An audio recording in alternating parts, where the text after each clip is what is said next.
জয় গুরু। আজকের এই সমাবেশে যিনির মাধ্যমে আজকে এই অনুষ্ঠান, আমার গুরু খাজা হাসিবুল হক চিশতি, তিনি রাঙ্গাচরণে ভক্তি রেখে আজকের এই মাহফিলের হযরত খাজা নিজামুদ্দিন আহমেদ চিশতি জয়শহর মাহদিয়া রাদিয়াল্লাহু তাআলা আনহুর উফাত স্মরণে 37তম 40 বার্ষিকী উপলক্ষে আজকে এখানে অনেক সাধুগুরু বৈষ্ণব এখানে উপস্থিত হয়েছেন। আমি পাশাপাশি স্মরণ করতে চাই যিনি এই মাহফিলের সভাপতি, আমার গুরু ভাই শামীম আল চিশতি নিজামী। ওনার বাবা অত্যন্ত ভালো মানুষ, অনেক মানুষকে আদর করে আপ্যায়ন করে, সাদা মনের মানুষ, দেখতেও লোকটা অনেক সুন্দর সাদা। আমি আরেকদিন আসছিলাম, উনি আমাকে ছেলের মতো আদর করেছেন। উপস্থিত আছেন আমার গুরু ভাইয়েরা, বড় ভাগ্য আজকে আমার এই মানুষগুলি, আপনাদের চাঁদ মাখা মুখ আজকে আমার সামনে আমার দিকে তাকিয়ে আছেন। হয়তোবা আমার গুরু রুসিলা করে আপনাদের কাছে ভিক্ষা চাই। আপনারা যদি ছোট ভাই হিসেবে আমাকে যদি আদর করেন, আমার জীবনটা ধন্য হবে। জয় গুরু। আমি আপনাদের মাধ্যমে দু চারটা কথা বলবো। কথার ভাষায় সুরে ছন্দ যদি ভুল হয় গুরু ভাই হিসেবে, আর আজকের এই মাওনা চৌরাস্তার যারা কাকারা আছেন তাদের পায়ে হাত দিয়ে বলি সন্তান হিসেবে ক্ষমা করে দিবেন। আমি অনেক আলোচনা এখানে হয়েছে, সবচেয়ে অচানক লাগছে আমার ভাই সেন্টু ভাই, তিনি বলেছিলেন আমি অত্যন্ত ছোট মানুষ। তা আমি ভাবলাম ছোট মানুষের চুল একবার ভাইকে সাদা হয়ে গেছে, আর আলোচনা করব কি, যা কইতাম তা গুরুজি কয়ে লিছে। প্রত্যেকটি আলোচনার যেখানে গ্যাপ ছিল, যেখানে স্পষ্ট বোঝানোর অভাব ছিল, কি করলে মানুষ বুঝবে, গুরুজি সে ব্যাখ্যাটুকু প্রত্যেককে জানিয়ে দেওয়া হয়েছে। গুরুজি করে লেছে আমারও ওয়াজন, আমি করলাম কারো ওয়াজন। যাই হোক, আমি আপনাদের মাধ্যমে আজকে দু চারটি কথা বলবো। যিনি আমার মালিক, যিনির কাছে আমি রসুল বিশ্বাস করে বায়াত হয়েছি, যিনির কাছে ভিক্ষা চাই, ভিক্ষা চাইতে থাকবো, মরার একদিন আগেও রসুল শুরুতে ভিক্ষা চাইব, সে মহান মুর্শিদ খাজা হাসিবুল হক চিশতি আজকে আমাদের সামনে উদয় হয়েছে। আমি ব্রাহ্মণবাড়িয়া থেকে আগত, নবীনগর গ্রাম, নবীনগর থানা কোনাপুর গ্রাম, যাকে গুরুজি বায়াতের সময় আমার সামনে বলেছিলেন সাধু তুমি কেমন আছো, সেই সুরাব মহাজন চিশতি আল নিজামীকে এইদিকে চেয়ার আইসা বসার জন্য আমি বিনীতভাবে অনুরোধ করছি।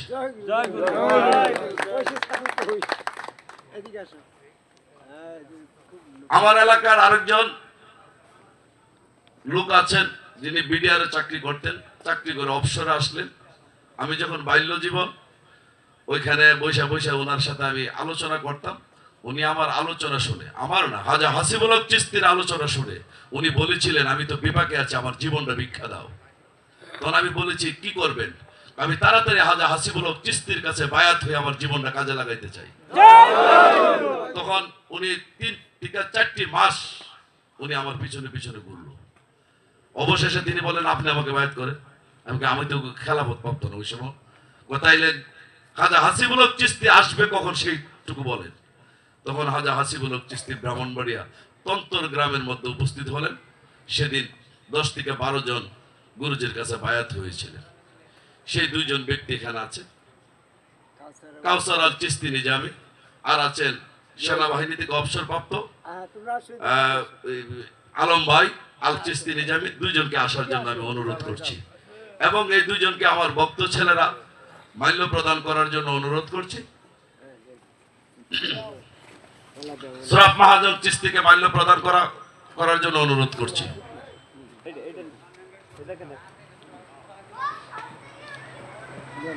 আমি আজকের এই গুরুজিকে সামনে পেয়ে 2-4টা কথা বলবো।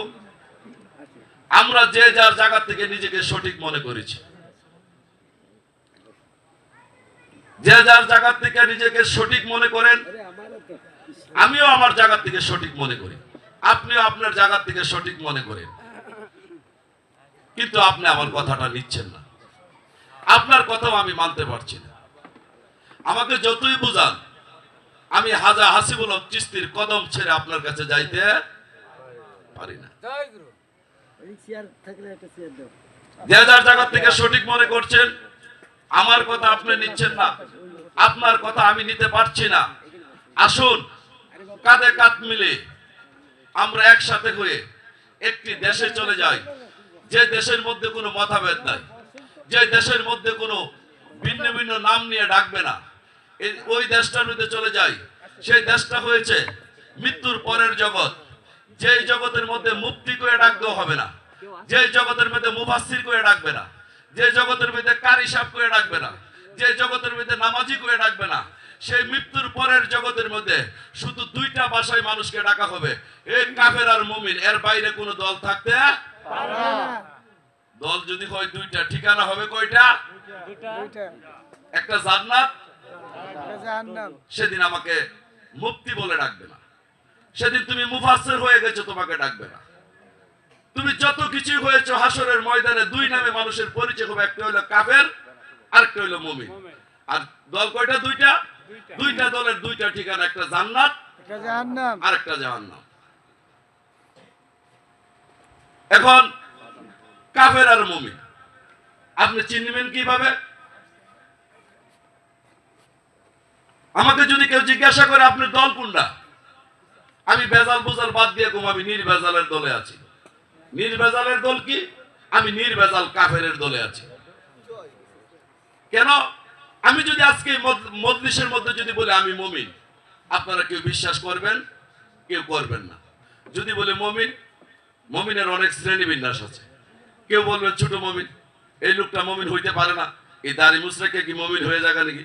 ওই বেটা তুই আজকে নামাজ পড়ছস, বিভিন্ন রঙের কথা হবে। যখন আমি আমার পরিচয় দিলাম নির্বেজাল কাফের, তখন কিন্তু আর কোনো ঝামেলা। যেমন আমার গুরুজির কথা কিন্তু আজকে বলতেছে, আমার ওয়াজ গুরুজি করে লিছে। গুরুজি বলেছিলেন সাদেক, কাফের আর মুমিন চিনার পরিচয় কি শুনো। ধরো একটা পুকুরের মধ্যে, একটা জলাশয়ের মধ্যে দুইটা মাছ আছে, একটা হলো রুই আর একটা হলো কাতল।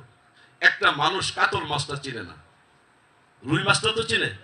যখন রুইটা চিনে আলাদা করে, বাকিটা কি কি আম কোন লাগে, এমনিতে এটা কাতল। কাফের আর মুমিন, যেদিন তুমি কাফের চিনতে পারবে, যেদিন বুঝতে পারবে কি করলে কাফের, তুমি যখন বুঝবে কাফেরের ডেফিনিশন কি, তুমি যখন বুঝবে কাফের কাকে বলে, কোন কর্মের দ্বারা মানুষ কাফের হয়, কাফেরের জন্ম কোথা থেকে, যেদিন তুমি বুঝতে পারবে, সেদিন তুমি আর কাফের থাকবে না, পরের দিনে তুমি মুমিন হয়ে যাবে।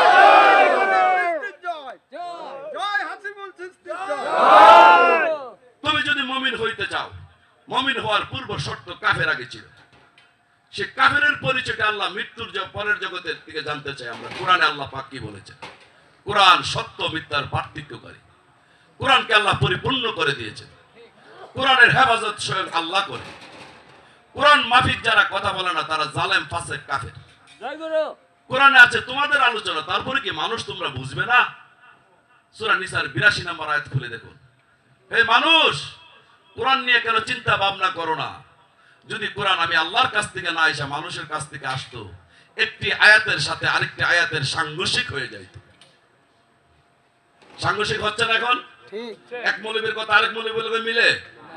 আল্লাহর এই কথাতে বোঝা যায় তারা কোরআনের ভিতরে নেই, তারা হাদিসের মধ্যে ডুবে গেছে। যার ধরুন বুখারী শরীফের ফতোয়া দিয়া তিরমিজি শরীফে মারে। আদৌ পর্যন্ত বাংলার জমিনে হাজা হাসিবুল হক চিশতির ওয়াজ বুঝতে না পারে, তার ব্রেনে ঢুকাইতে না পারে, কিন্তু ওনাকে কেউ ফতোয়া দেয় নাই উনি কাফের। কারণ কোরআন তো একটা। হাজা হাসিবুল হক চিশতি কোরআনের বাইরে একটি কথাও তিনি বলেন নাই। আমার আলোচনাটা ছিল কোথায়? সেই মৃত্যুর জগৎ। মৃত্যুর জগতের মধ্যে কাফেরের পরিচয় আল্লাহ কিভাবে দিলেন? চন্দ্র সূর্যের মতো লেখা। তোমরা যারা আছো মোবাইলের মধ্যে নোট করে দেখো, এখানে স্পষ্ট লেখা আছে, কোনো মুফতি মুফাসসির বিস্তারিত হবে না। এখানে লেখা আছে জালিম ব্যক্তিগণ নিজের হাত কামড়াইতে কামড়াইতে হাসরের ময়দানে বলবে, আমরা কেন রসুলের সঙ্গ ধারণ করলাম না? তাহলে রসুলের সঙ্গ ধারণের অভাবে কাফের। এই আয়াতের মধ্যে কিন্তু এই কথা নাই কেন আমরা আলেম ওলামার সঙ্গ ধারণ করলাম না। এই আয়াতের মধ্যে এই কথা নাই মুফতির সঙ্গ ধারণ কেন করলাম না। এই আয়াতে বলা নাই ইমাম সাহেবের সঙ্গ ধারণ কেন করলাম না। এই আয়াতের মধ্যে বলা নাই আমির সাহেবের সঙ্গ ধারণ করলাম না। এই আয়াতের মধ্যে বলা নাই কেন তাবলিগে গেলাম না। এখানে স্পষ্ট চন্দ্র সূর্যের মতো লেখা আছে মৃত্যুর পরের জগৎ। সে কোরআনের আয়াত খুলে দেখো, আল্লাহ পাক কাফেরের পরিচয় দিয়েছে। মানুষ নিজের হাত, কাফের ব্যক্তিগত নিজের হাত কামড়াইতে কামড়াইতে বলবে, আফসোস করবে, আমি যদি রসুলের সঙ্গ ধারণ করতাম তাইলে আর আমি কাফের হইতাম।